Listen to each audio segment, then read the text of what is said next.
마태복음 12장 9절에서 21절까지 말씀 보겠습니다.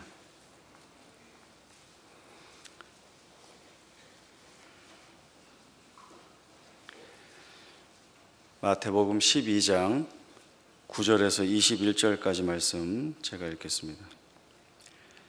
거기에서 떠나 그들의 회당에 들어가시니 한쪽 손 마른 사람이 있는지라 사람들이 예수를 고발하려 하여 물어 이르되 안식일에 병 고치는 것이 옳으니이까? 예수께서 이르시되 너희 중에 어떤 사람이 양 한 마리가 있어 안식일에 구덩이에 빠졌으면 끌어내지 않겠느냐? 사람이 양보다 얼마나 더 귀하냐? 그러므로 안식일에 선을 행하는 것이 옳으니라 하시고 이에 그 사람에게 이르시되 손을 내밀라 하시니 그가 내밀매 다른 손과 같이 회복되어 성하더라. 바리새인들이 나가서 어떻게 하여 예수를 죽일까 의논하거늘 예수께서 하시고 거기를 떠나가시니 많은 사람이 따르는지라.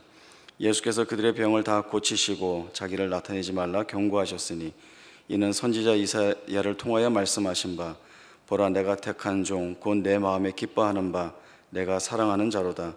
내가 내 영을 그에게 줄 터이니 그가 심판을 이방에 알게 하리라. 그는 다투지도 아니하며 들레지도 아니하리니 아무도 길에서 그 소리를 듣지 못하리라.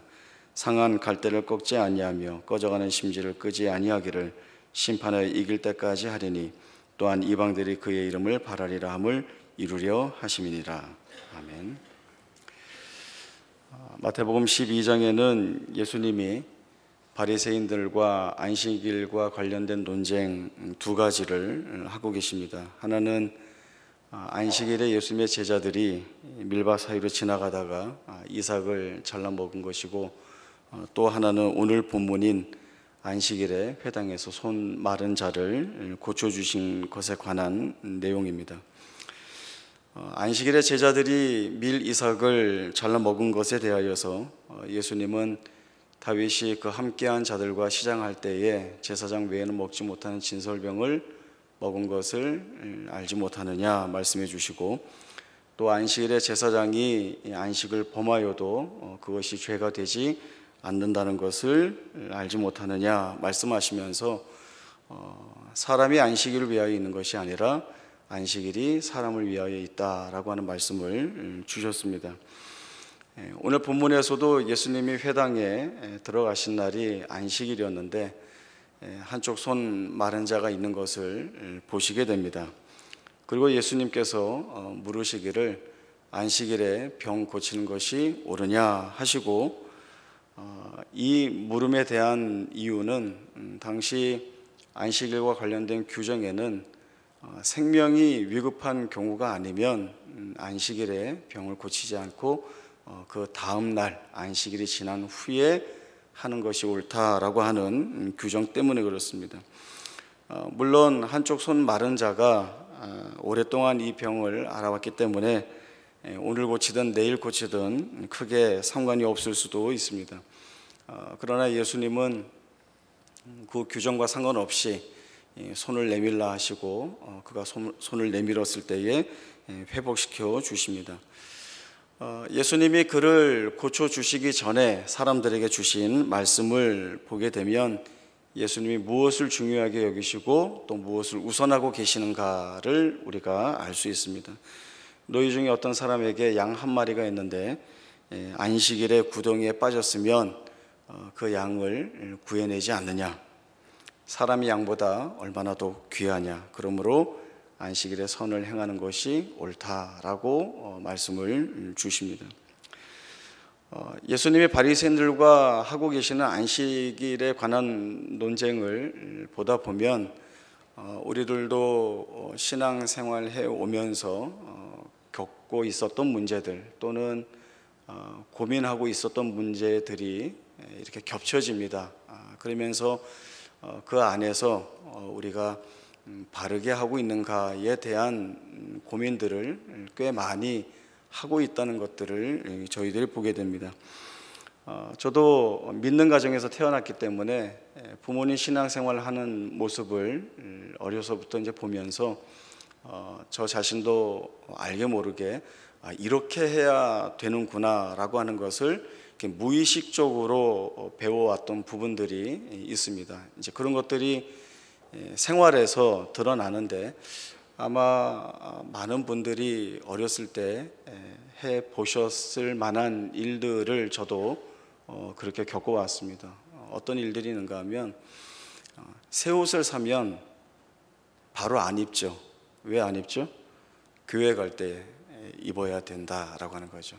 새 옷을 샀으면 교회 갈 때 처음 입고 간다 해서 입고 싶은데도 참고 잘 걸어 두었다가 교회 갈 때 입고 갑니다. 또 흔하지 않았지만 어떻게 이제 새 돈을 받게 되면 안 쓰죠.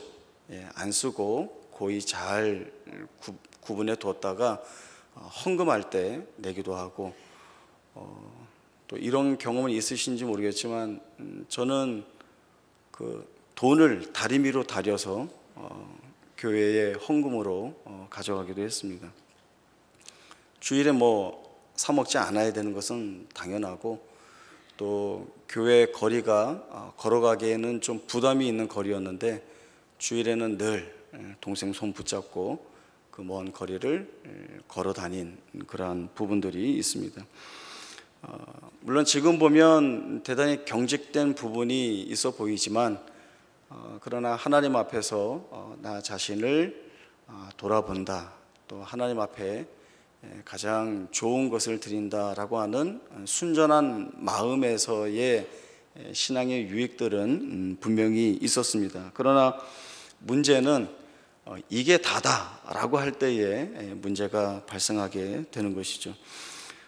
지금 예수님과 논쟁하는 바리새인이나 당시 유대인들처럼 안식일이 주어진 목적, 또 하나님이 그 안식일을 허락하신 이유, 어떤 본질적인 면을 다 놓쳐버리고 오히려 외적인 부분에 몰두하여서 또 그러한 부분들을 자신의 종교적 만족감이라든가 또 자기 자랑과 또 자기 확인을 하기 위하여서 규정으로 만들고, 또 이러한 내용들을 사람들 앞에 강요하고 강제함으로 인하여서 자기가 영광을 받아버리는 일에 사용되는 부분들은 예수님이 늘 지적하시는 내용입니다. 출애굽기 20장에 보면 10계명이 나오고 넷째 계명이 안식일을 기억하여 거룩하게 지키라 라고 하는 말씀입니다. 하나님께서 엿새 동안 세상을 창조하시고 일곱째 날을 안식하시죠.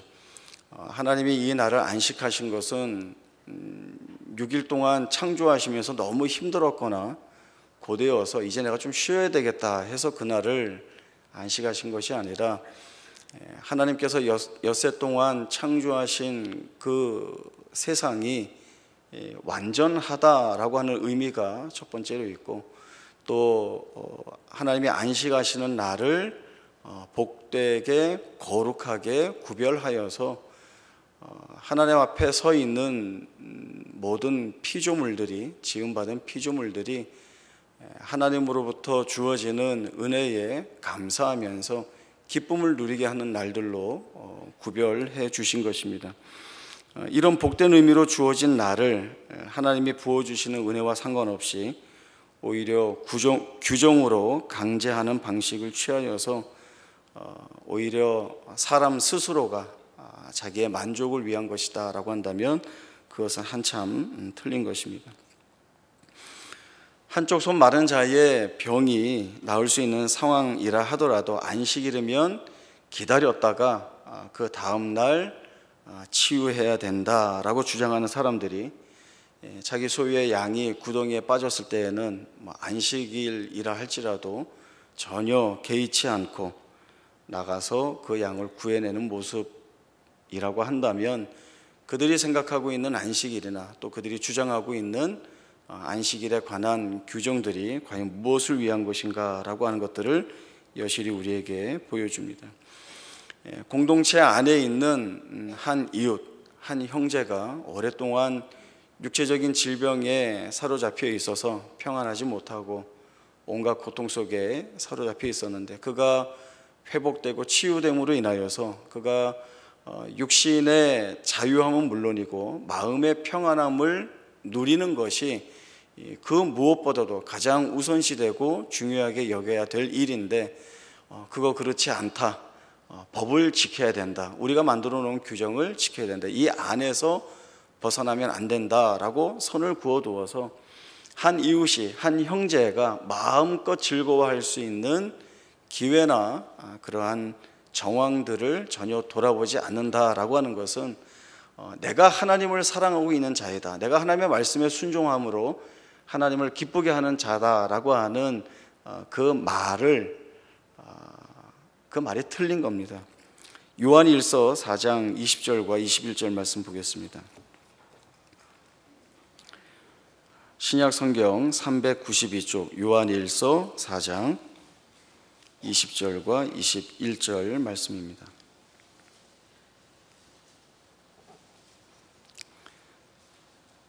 요한일서 4장 20절 21절 제가 보겠습니다. 누구든지 하나님을 사랑하노라 하고 그 형제를 미워하면 이는 거짓말하는 자니 보는 바 그 형제를 사랑하지 아니하는 자는 보지 못하는 바 하나님을 사랑할 수 없느니라. 우리가 이 계명을 주께 받았나니 하나님을 사랑하는 자는 또한 그 형제를 사랑할지니라. 하나님의 마음은 무엇이며 하나님을 믿는 증거는 무엇이겠습니까? 하나님이 우리를 사랑하셨고 또 하나님이 사랑하신 우리가 형제를 사랑하는 것이 우리 안에서 드러내시는 하나님의 마음이고 또 하나님이 이루시고자 하시는 것에 대한 증거입니다. 하나님이 우리를 대하시는 방식은 힘이나 폭력이 아니고 또 강압하는 방식을 취하시지 않고 정의와 사랑으로서 또 정의를 통하여서는 우리가 죄인이고 심판받아야 할 대상이라는 점들이 분명히 드러나고 또 하나님의 공의적인 부분에서도 드러나는 부분들이 분명하지만 그러나 또 하나님은 사랑이라고 하는 이 사랑과 자비와 긍휼과 자비하심과 오래 참으심을 통하여서 우리를 구원하시는 그 하나님의 마음이 우리에게 쏟아 부어져 있고 이러한 하나님의 사랑의 은혜를 입은 자라고 한다면 그가 그 하나님 앞에서 자신이 받은 것이 값없이 주어진 사랑이고 또 하나님만이 주시어서 우리에게 부어주신 복이라고 한다면 그것들을 분명히 이해하고 인지한다면 그에게서 마땅히 드러나야 할 것은 바로 그 하나님이 행하신 것과 같은 사랑이라고 하는 것입니다. 그래서 내가 하나님을 사랑한다라고 하는 자가 진정성 있는 하나님의 자녀요 부름받은 자라고 한다면 그와 동행하고 있는 공동체나 이웃들에게도 마땅히 그 하나님에게서 받은 사랑이 흘려져 가는 그러한 부분들이 분명히 드러나야 한다는 것입니다. 나는 하나님을 사랑한다라고 하지만 그에게서 드러나고 있는 모습이 하나님에게서 나올 수 있는 모습이 아니라고 한다면 그것은 말뿐이지, 공허한 말뿐이지 실로 그가 하나님을 사랑하는 자라고 하는 증언은 안 되는 것입니다. 바리새인들은 자신들이 만들어 둔 규정이 제일 중요했던 것이지 현재 당하고 있는 괴로움이나 고통을 느끼고 있는 그 형제에 대한 이해는 없는 것입니다. 우리가 하나님 앞에 순종하는 삶을 산다라고 하지만 또 어떤 부분에서는 우리가 대단히 연약한 부분이 있다라고 하는 것들을 제가 좀 돌아볼 필요가 있습니다. 갈라디아서 2장 11절에서 21절 말씀 보겠습니다. 신약 성경 303쪽 갈라디아서 2장 11절부터 21절까지 말씀을 보겠습니다. 신약 성경 303쪽 갈라디아서 2장 11절부터 봅니다. 게바가 안디옥에 이르렀을 때에 책망받을 일이 있기로 내가 그를 대면하여 책망하였노라. 야고보에게서 온 어떤 이들이 이르기 전에 게바가 이방인과 함께 먹다가 그들이 오매 그가 할례자들을 두려워하여 떠나 물러가매 남은 유대인들도 그와 같이 외식함으로 바나바도 그들의 외식에 유혹되었느니라. 그러므로 나는 그들이 복음의 진리를 따라 바르게 행하지 아니함을 보고 모든 자 앞에서 게바에게 이르되 내가 유대인으로서 이방인을 따르고 유대인답게 살지 아니하면서 어찌하여 억지로 이방인을 유대인답게 살게 하려느냐 하였노라. 우리는 본래 유대인이요 이방 죄인이 아니로되 사람이 의롭게 되는 것은 율법의 행위로 말미암음이 아니요 오직 예수 그리스도를 믿음으로 말미암는 줄 알므로 우리도 그리스도 예수를 믿나니 이는 우리가 율법의 행위로서가 아니고 그리스도를 믿음으로써 의롭다함을 얻으려 함이라. 율법의 행위로서는 의롭다함을 얻을 육체가 없느니라. 만일 우리가 그리스도 안에서 의롭게 되려 하다가 죄인으로 드러나면 그리스도께서 죄를 짓게 하는 자냐? 결코 그럴 수 없느니라. 만일 내가 헐었던 것을 다시 세우면 내가 나를 본법한 자로 만드는 것이라. 내가 율법으로 말미암아 율법에 대하여 죽었나니 이는 하나님에 대하여 살려 함이라. 내가 그리스도와 함께 십자가에 못 박혔나니 그런즉 이제는 내가 사는 것이 아니요 오직 내 안에 그리스도께서 사시는 것이라. 이제 내가 육체 가운데 사는 것은 나를 사랑하사 나를 위하여 자기 자신을 버리신 하나님의 아들을 믿는 믿음 안에서 사는 것이라. 내가 하나님의 은혜를 패하지 아니하노니 만일 의롭게 되는 것이 율법으로 말미암으면 그리스도께서 헛되이 죽으셨느니라. 사도 바울은 베드로와 있었던 일화를 하나 공개하고 있습니다. 그것은 자기가 본 베드로의 잘못된 것을 책망하였다라고 하는 일인데 사도 바울이 이 이야기를 함으로 인하여서 베드로에게 어떤 창피를 주려거나 아니면 내가 베드로 사도보다 우월하다 뭐 이런 것들을 자랑하기 위해서가 아닙니다. 베드로가 안디옥에 있을 때 일어난 일인데 이 안디옥이라고 하는 것은 비시디아 안디옥이 아니라 수리아 안디옥을 이야기합니다. 수리아 안디옥은 이방 선교의 전초기지이기 때문에 이 안디옥에 있다라고 하는 것은 수리아 안디옥에서 그 수리아 안디옥 교회에 있는 이방 신자들과 이 베드로가 함께 있었다라고 하는 뜻입니다. 수리아 안디옥 교회 안에는 이방인이지만 복음을 받아들이고 신자가 된 자들이 들어와서 신앙생활을 하고 있습니다. 베드로는 수리아 안디옥에 와서 이 이방인 신자들과 함께 식사하고 교제를 하고 있었던 것입니다. 복음을 믿은 자가 주 안에서 하나가 되었다. 그래서 즐거운 교제를 갖는다라고 하는 것은 마땅한 것입니다. 더군다나 베드로는 사도행전 10장에서 하늘에서 내려오는 보자기 환상을 보았습니다. 또 하늘에서 들린 음성, 하나님께서 깨끗게 하신 것을 내가 속되다 하지 말라라고 하는 말씀도 들었고, 또 이후에 이방인 고넬료의 집에 가서 고넬료와 그 식구들에게 복음을 증거할 때에 성령이 부어지는 것을 보기도 했습니다. 그래서 하나님이 이들에게 성령을 부어주시는데 어찌 세례를 안 받으리요 하고는 그 이방인들에게 세례를 베푼 내용이 나옵니다. 그리고 사도행전 11장에 넘어오면 고넬로에서의 일을 마치고 예루살렘 교회에 돌아왔을 때에 이 베드로를 비난하는 자들이 있습니다. 그들이 누구인가 하면 예루살렘 교회 안에 있는 할례자들이라고 부르는 사람들입니다. 이들은 엄격한 유대주의를 주장하고 있는 자들인데 이들이 베드로에게 이야기하는 것은 유대인으로서 어떻게 무할례자의 집에 들어가서 식사하고 교제할 수 있느냐라고 하는 것입니다.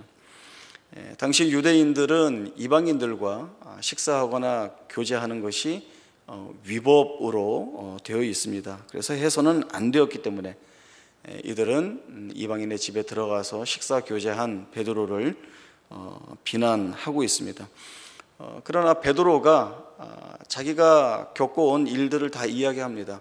환상을 본 것과 하나님의 음성이 있었던 것과 복음을 전했을 때에 성령이 내려 임하시는 것을 보게 되어서 세례를 베풀었다라고 이야기를 하고, 그리고 그 이야기를 들은 자들이 하나님께서 이방인에게도 생명 얻는 회개를 주셨다라고 결론을 내긴 합니다. 그러나 이 결론이 아주 적극적으로 그 마음에 항복된 내용은 아니었던 것입니다. 베드로가 그 수리아 안디옥에서 이방인 신자들과 식사 교제를 하다가 야고보에게서 온 자들이라고 하는데, 그건 야고보 사도가 보낸 것이 아니라 이제 예루살렘 교회에서 내려온 할례자들인데, 이들이 내려오는 것을 보고는 베드로가 이제 도망을 갔습니다. 왜냐하면 이들이 와서 이방인과 식사 교제하는 것을 보면 분명히 문제시했을 것이기 때문에 그 자리가 편하지 않아서 도망쳐 나갔던 것입니다. 이러한 베드로의 모습은 함께 있었던 다른 자들에게, 특히 바나바에게도 외식하는 영향을 끼치게 됩니다. 사도 바울이 베드로의 이러한 모습이 유대인에게나 헬라인에게나 또 그리고 할례를 받든지 안 받든지 상관없이 예수 그리스도를 믿음으로 구원을 받는다라고 하는 복음을 거스르게 하는 행동으로 판단하여서 공개적으로 책망을 한 것입니다. 누구보다도 이방인들에게 하나님께서 생명 얻을 회개를 주시고 또 성령을 부어주시고, 그래서 자신을 통하여 세례까지 베풀도록 하신 그 구원의 은혜의 역사의 현장을 직접 경험했음에도 불구하고, 또 이러한 불편한 자리, 또 문제가 될 만한 자리, 자기가 어떤 공격을 받을 만한 자리에 있을 때 놀래서 도망가는 모습도 이 베드로 사도에게서 드러났던 일들이 되고 있는 것입니다. 사실 우리도 알게 모르게 이러한 경직된 신앙관을 가지고 있습니다. 우리도 바리새인들이 이해하는 그 안식일에 대한 생각이 분명히 잘못되었다고 생각하지만, 또 우리 안에서도 별반 다르지 않게 오해하는 신앙의 모습들이 대단히 많습니다. 내가 생각하고 있는 신앙관, 또 내가 중요하게 여기는 교회 안에서의 전통, 또 내가 옳다고 믿는 규례라고 하는 것들이 우선되어져야 한다라고 하는 그러한 고집을 가지고 있다라고 한다면, 그것이 바로 이 안식일을 오해하고 있는 바리새인의 모습과 같은 모습이라 볼 수 있습니다. 같은 의미의 말씀이 한 군데 더 있습니다. 누가복음 13장 10절에서 17절까지의 말씀입니다. 신약 성경 118조 117조 누가복음 13장 10절에서 17절까지 말씀 제가 보겠습니다. 누가복음 13장 10절입니다. 예수께서 안식일에 한 회당에서 가르치실 때에 18해 동안이나 귀신 들려 앓으며 꼬부라져 조금도 펴지 못하는 한 여자가 있더라. 예수께서 보시고 불러 이르시되 여자여, 내가 내 병에서 놓였다 하시고 안수하시니 여자가 곧 펴고 하나님께 영광을 돌리는지라.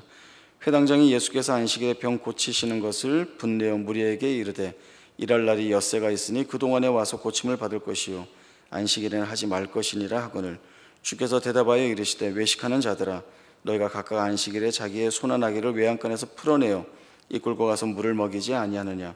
그러면 18해 동안 사탄에게 매임받은 이 아브라함의 딸을 안식일에 이 매임에서 푸는 것이 합당하지 아니하냐.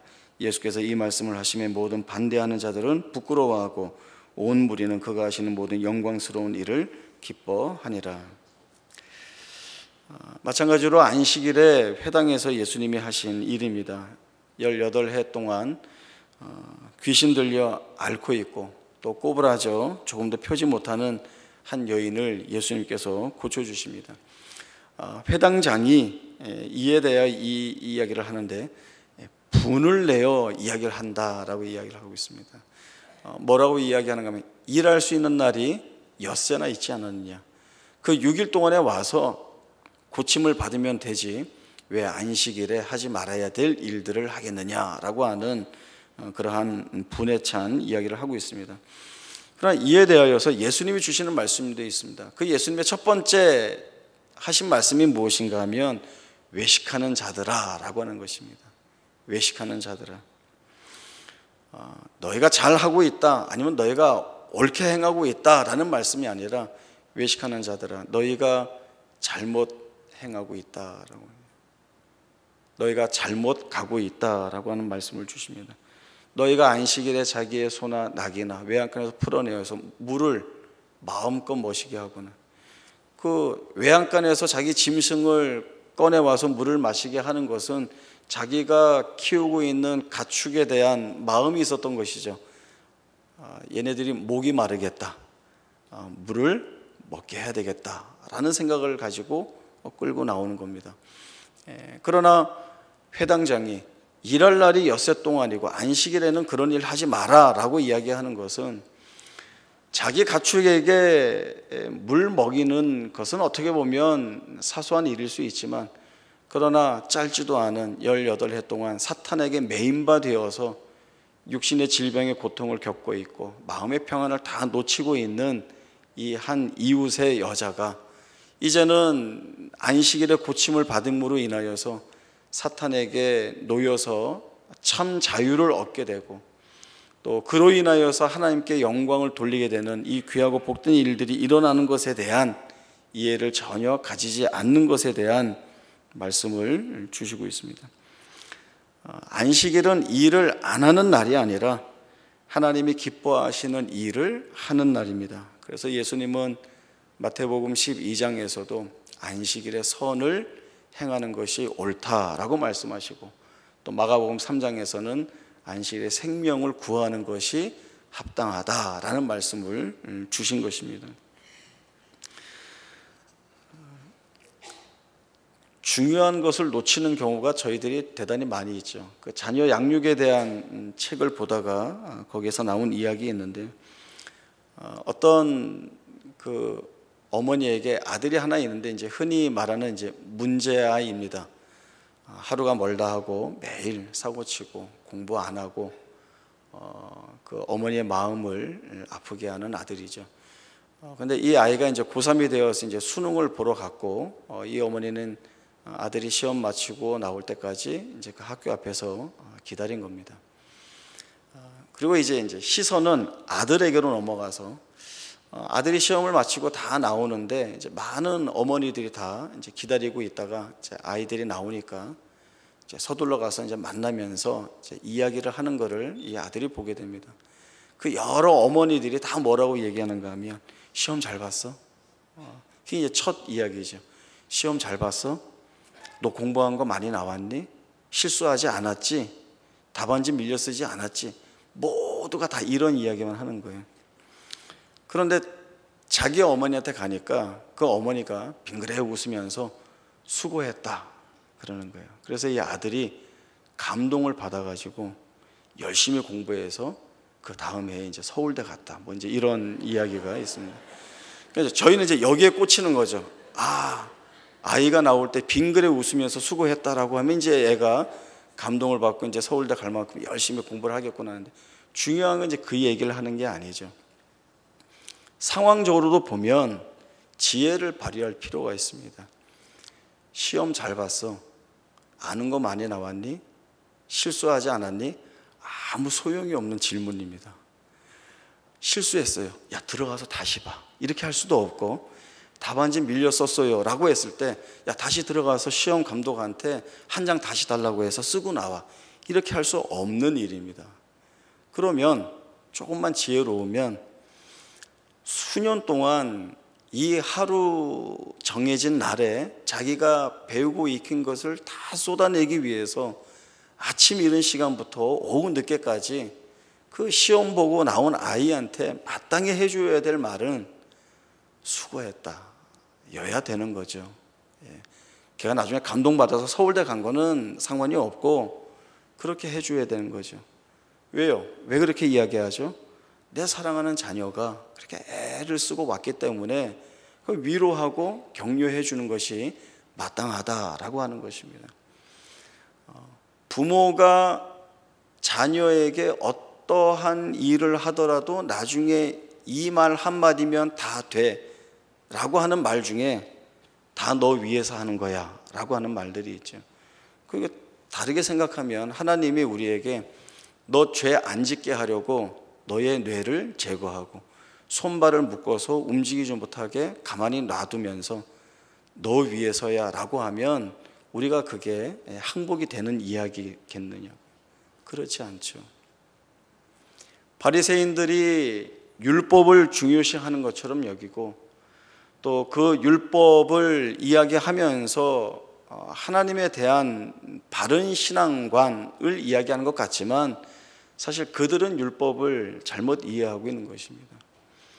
그들은 율법을 잘 쫓아가고 있는 것이 아니라, 율법에 순종하고 있는 것이 아니라 본인 스스로가 율법주의에 매몰되어서 사실은 하나님이 본래 가지고 계신 그날을 복되게 거룩하게 구별하여서 은혜를 주시고 복을 주시는 날로, 그래서 그 날에는 기쁨이 있고 즐거움이 있고 생명이 있다는 것을 다 놓치고 마는 것이 되어버린 자리에 이들이 서 있는 것입니다.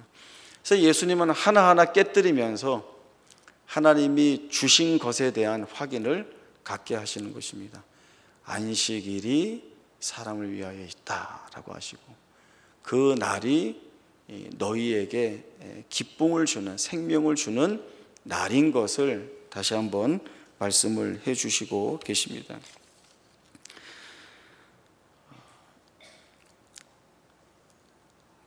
우리가 이제 신앙이나 말씀의 합당함을 이야기할 때에, 또 우리가 말씀에 순종하며 또 우리가 어떤 생각들을 하고 어떤 결정들을 하고 또 어떤 행동들을 할 때에 내가 그렇게 한 것으로 인하여서 어떤 결과들이 나오는가를 보면 내가 말씀에 합당하게 행하고 있는가 그렇지 않은가를 우리가 분명히 알 수 있습니다. 내가 결정하고 이해하고 생각하고 행동한 것에 의하여서 갈등이나 다툼이나 고집이나 충돌이나 이런 것들이 나올 수도 있고, 또는 기쁨이 있고 즐거움이 있고 웃음이 있는 내용이 나올 때가 있습니다. 분명히 우리가 알 수 있겠죠. 내가 한 것에 의하여서 그 결과나 결실이 사랑이 나오고 기쁨이 나오고 즐거움이 나오고 하면은 거기가 이제 바르게 가는 길입니다. 아무리 내가 잘하고 바르게 하고 합당하게 한다 하더라도 거기에서 갈등이 있고 충돌이 있고 누군가를 아프게 하고 그래서 누구를 상하게 하고 하는 일들이 있다면 아무리 그건 옳아도 옳은 것이 아니라는 것이죠. 하나님은 그렇게 일하십니다. 하나님이 우리를 사랑하시고 그 하나님의 사랑을 입은 우리에게서 그대로 드러나는 일들이 바로 하나님이시게 이 일들을 행하고 계시기 때문에, 그래서 처음 보았던 요한일서 4장의 말씀처럼 하나님을 사랑하면 마땅히 그에게서는 형제를 사랑하는 모양이 나오고 고백이 나오게 되는 것입니다. 물론 이 땅에 있는 교회는 주님의 거룩한 교회이지만 완전하지는 않습니다.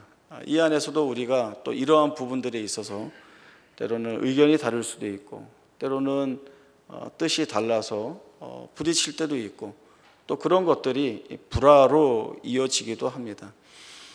그러면서 하나님은 이 안에서 바른 말씀을 쫓아서 그 안에서 다듬어지고 확인받고 하여서 하나님이 우리 안에 본래 부어주시기로 한 그러한 기쁨과 즐거움의 고백들이 드러나게 되기를 바라는 것이죠.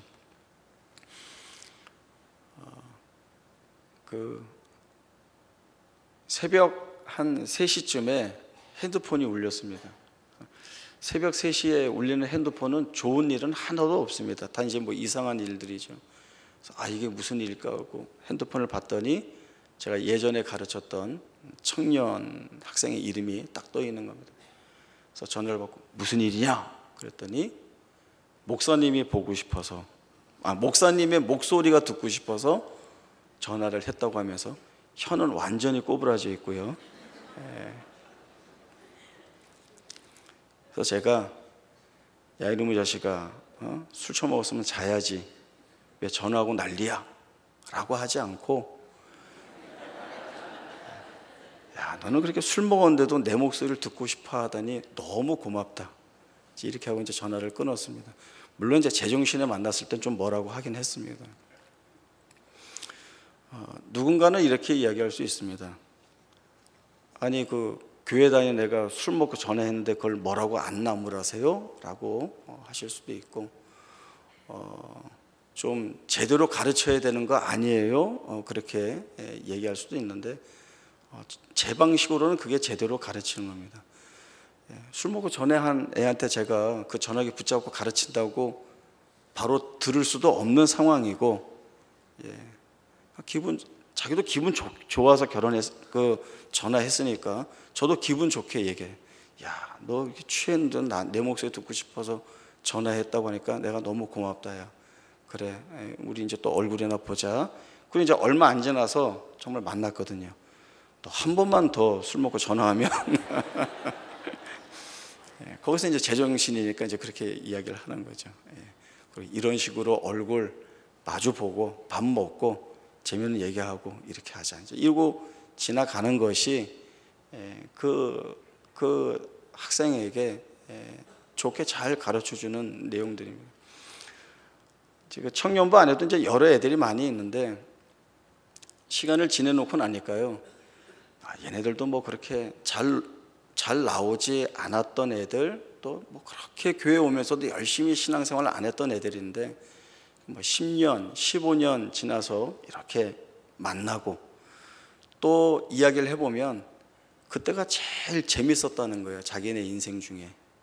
그리고 저는 얘네들이 이렇게 열심히 안 했기 때문에 재미있을 만한 게 없는데 왜 얘네는 이렇게 재미있다고 느낄까라고 하는 궁금증도 있었고, 또 얘네들이 이제 막 청년부 올라가서 이렇게 이제 좀 자리 못 잡고 있는 애들한테는 야, 힘들어도 가서 있어봐. 그러면 얼마나 재미있는지 몰라.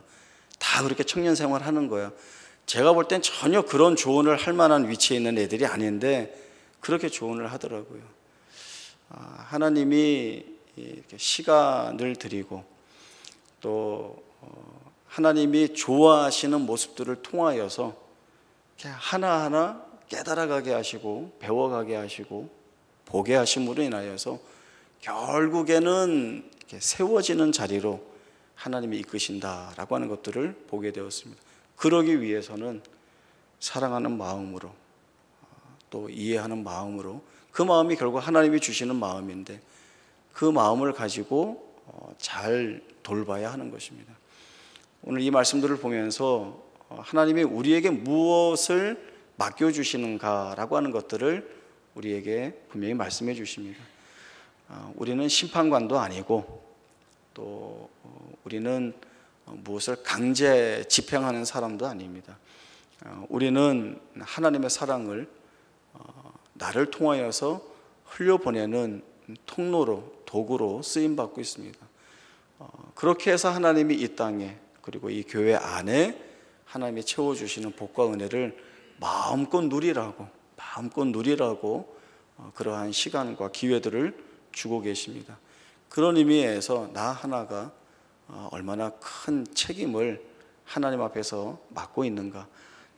나 하나가 잘 하지 못하면 온 교회가 인상을 쓰고 있어야 되고, 나 하나가 잘하면 나를 통하여서 온 교회에 웃음이 채워질 수 있다라고 하는 그런 마음을 가지시고 만나는 이웃에게, 만나는 형제들에게, 또 세상 밖에 나가서는 나와 전혀 상관없는 자들이지만 볼 때에 웃음을 짓고 하나님의 마음으로 사람을 볼 수 있는 그러한 일들을 우리가 해야 하는 것입니다. 하나님의 이 일들을 통하여서 복되게 하시는 이유들을 세상 앞에 담아주고 계십니다. 그 책임 감사한 마음으로 잘 감당해 갈 수 있기를 바랍니다. 기도하겠습니다. 하나님 아버지, 늘 감사합니다.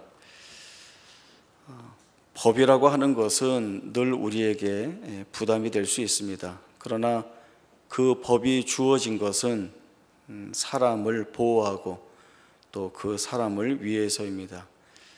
바리새인들이 오해하여서 자신들의 영광을 쫓고 있을 때에 우리 주님은 하나님이 받으실 영광들을 바라보면서 하나님이 사랑하시고 택하신 자녀들에게 부어주시는 은혜를 마음껏 재차 부어주시는 은혜를 주셨습니다.